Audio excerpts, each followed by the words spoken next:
En Turquie, des milliers de manifestants étaient de retour ce samedi sur la place Taksim à Istanbul pour commémorer l'assaut donné par la police une semaine plus tôt au parc Gezi. Les forces de l'ordre ont utilisé des canons à eau pour les disperser, ce qui a provoqué de nouveaux heurts. Harold Iman, vous nous avez rejoint en studio sur la place Taksim et dans les rues de Rio et de Sao Paulo au Brésil, on manifeste en ce moment. Le mouvement Solidarité Taksim et Passy Livry au Brésil se ressemblent par leur spontanéité, par leur totale indépendance aussi par rapport aux partis et aux syndicats. Ils ont des antécédents, rappelez-nous lesquels, Harold?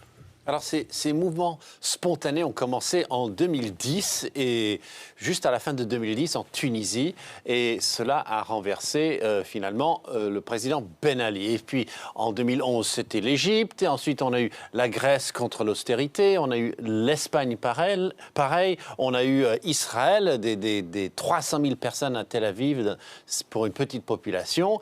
Ensuite, on a même eu de l'autre côté de l'Atlantique le célèbre Occupy Wall Street, qui a terminé avec une course-poursuite entre 15 000 manifestants et la police dans les rues de Manhattan. Donc, on peut dire que ces mouvements ont vraiment pesé sur le monde entier à partir de 2011. Mais à cette époque, le Brésil, par exemple, n'était pratiquement pas concerné. Alors Harold, les points communs entre les grandes villes turques et brésiliennes, c'est la colère contre les projets de construction. Alors, c'est la nouveauté par rapport aux autres mouvements d'indignés. Ce sont des symboles immobiliers. Alors là, un peu d'histoire. Il y avait une caserne ottomane jusqu'en 1920 et quelques. On a commencé à la détruire lentement.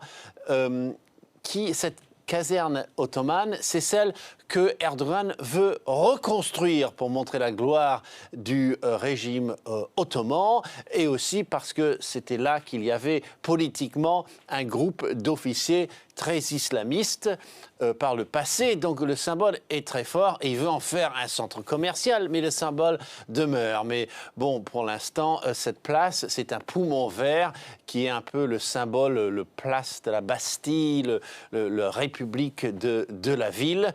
Et non seulement Erdogan veut mettre cette caserne, mais il veut mettre une mosquée à côté et il veut détruire d'autres immeubles et puis remplir la ville de méga projets. Donc voilà où la population est sortie spontanément, non, non, non à tout ça. Et au Brésil, c'est encore plus étonnant peut-être parce que c'est contre le football que les gens sont sortis dans la rue, non au stade, non au stade. Et dans les plusieurs villes où tous ces stades vont venir pour un prix qui a été estimé à 16 milliards d'euros, eh bien ils disent non à la FIFA. La FIFA, c'est notre vrai gouvernement, nous n'en voulons pas. Nous voulons circuler moins cher et c'est ce que veut dire Passy Livry, ça veut dire un trajet gratuit dans le métro.